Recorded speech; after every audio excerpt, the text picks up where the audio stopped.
Sahabat Alia, udah lama ya kita nggak ngobrol-ngobrol sama Kak Lucy dan juga Kak Marta. Jadi sekarang kita mau ngobrolin tentang mimisan. Nah, mimisan ini kan sering banget terjadi sama anak-anak. Dan ternyata bukan hanya sama anak-anak aja, orang tua atau orang dewasa juga pernah mengalaminya. Nah, ini ada pengalaman dong pastinya ya, Kak Lucy dan juga Kak Marta tentang pasiennya dari Dokter Alia untuk yang mimisan gitu ya. Ada yang mimisannya mungkin terbilang deras gitu, ada yang cuma netes aja, cuma ngerebes gitu ya, ngerebes gitu. Jadi banyak banget ya pengalamannya dari Kak Marta dan juga Kak Lucy, karena memang Kak Marta dan Kak Lucy ini kan asistennya Bu Dokter ya.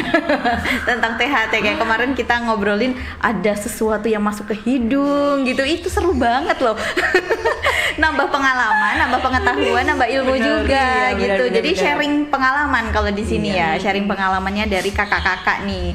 Oke, kita ngebahas tentang mimisan. Mimisan itu apa sih kalau bahasa medisnya gitu ya? Kalau yang kita tahu kan cuma keluar darah gitu doang. Mimisan itu kalau menurut bahasa medisnya itu epistaksis, Mbak. Itu keluarnya darah pada rongga hidung yang terus menerus atau sedikit ngerembes, itu termasuk mimisan.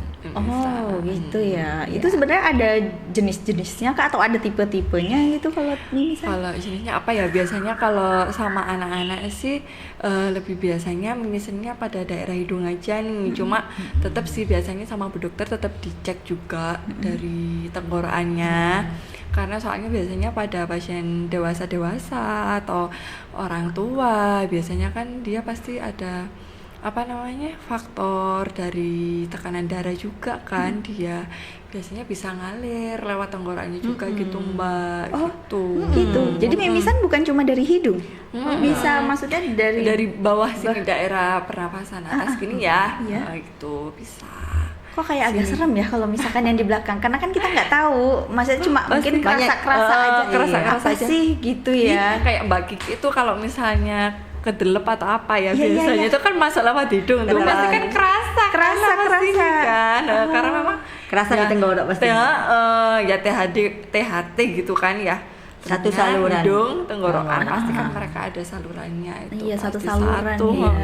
Jadi pasti kerasa itu wes. Iya, baru tahu loh aku. Soalnya yang aku tahu kan memang kalau mimisan cuma dari hidung ya, ditandai dengan keluarnya darah kayak gitu. Oh, ini mimisan. Karena memang kelihatan, Mbak. Di dalam kan nggak kelihatan. Iya.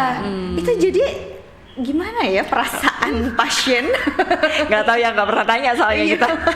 Soalnya juga belum pernah ngalamin. Iya, jangan deh. Ini kayaknya penyebabnya kayak lebih istilahnya tanda kutip lebih parah yang di belakang nggak sih? Maksudnya pasti ada faktor-faktor tertentu gitu nggak sih? Kalau anak-anak kan mungkin juga kalau pada anak itu bisa, cuma kan jarang juga kan Mbak. Kalau anak-anak mungkin biasanya itu lebih ke dia itu karena lagi aktifnya main ya. Iya, lagi lucu-lucunya. Bentur lah, ditendang temennya lah, kena tonjok kan bisa ungker-ungker loh Mbak ya.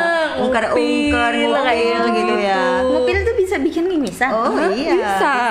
Kan dia nanti pembuluh darahnya saking semangatnya gitu, sampai pembuluh darahnya pecah.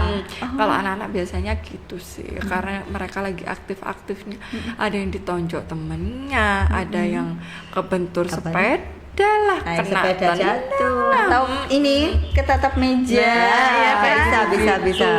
Biasanya tuh kalau hati-hati ya, kalau ada lonjakan anaknya taruh depan kena tuh speedometer. Iya benar. Ada yang makanya gitu. Sekarang kan untuk istilahnya melindungi lebih safety lagi anak-anak kan kadang ada bantal yang buat di depan.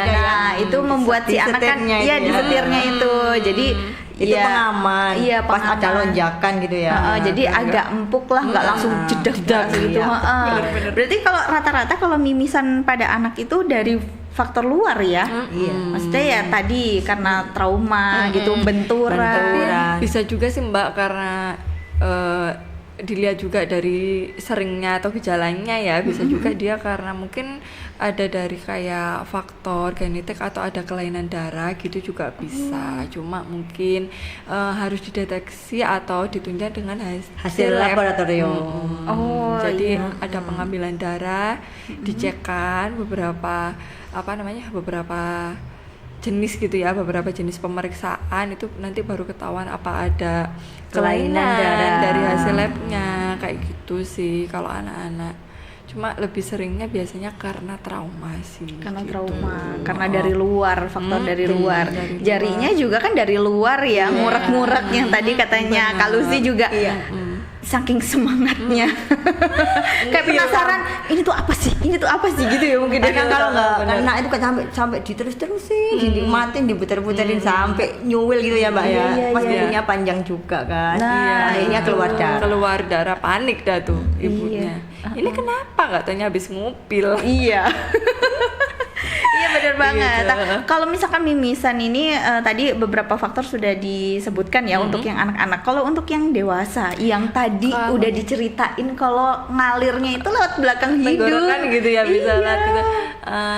Biasanya kalau orang dewasa itu cenderung dari tensi sih Mbak kebanyakan. Sejauh ini ya pengalaman aku ya. Biasanya kadang itu tensinya tinggi ya Mbak ya. Tinggi itu loh Mbak. Darah tinggi, saking tingginya sampai mimisan gitu, pembuluh darahnya tuh pecah. Biasanya malah kadang dok, tensiku lo biasanya nggak pernah tinggi kayak gini gitu, kok bisa ya? Itu juga tergantung dari faktor lainnya juga ya. Kadang dia mungkin pasien-pasien itu mungkin lagi stres, ada faktor masalah-masalah atau apa lainnya, kerjaan apa, akhirnya kan mungkin nggak kerasa tiba-tiba mimisan, panik. Kenapa nih? Waktu dicek ternyata coba tensi dulu, ternyata tensinya tinggi. Jadi karena tensinya tinggi, akhirnya pembuluh darah di hidung itu pecah. Gitu. Biasanya kalau gitu sih. Terus faktor lainnya bisa juga ya tanda atau gejala dari adanya penyakit yang mungkin mengarah kepada keganasan. Mungkin biasanya ada kayak tumor di hidung, kanker hidung, kayak gitu-gitu. Cuma ya tetap harus talasemia kayak gitu, kelainan darah juga.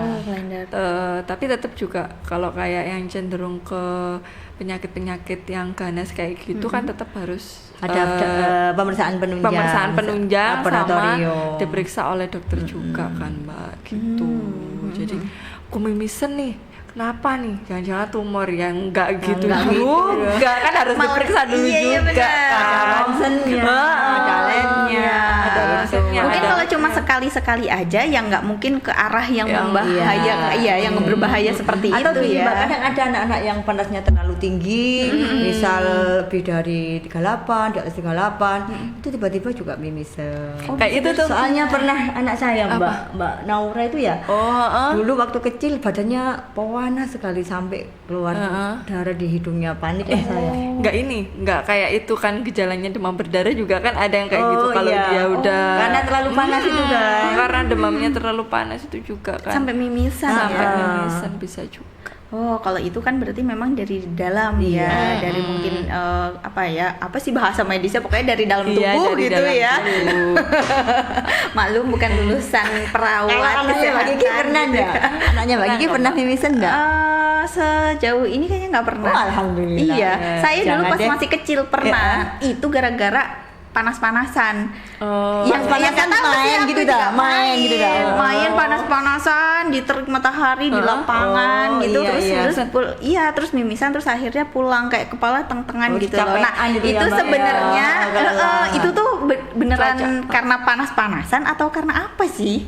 Cuaca juga kali ya ngaruh kalau menurutku ya. Makanya kalau lagi panas tuh kita tuh harus banyak minum air putih biar nggak dehidrasi gitu kan ya. Soalnya panas juga biasanya sih ada juga yang kayak gitu memang. Kadang anak-anak kan karena gitu lagi seneng main gitu loh. Jadi kayak lupa waktu ya pas itu ya.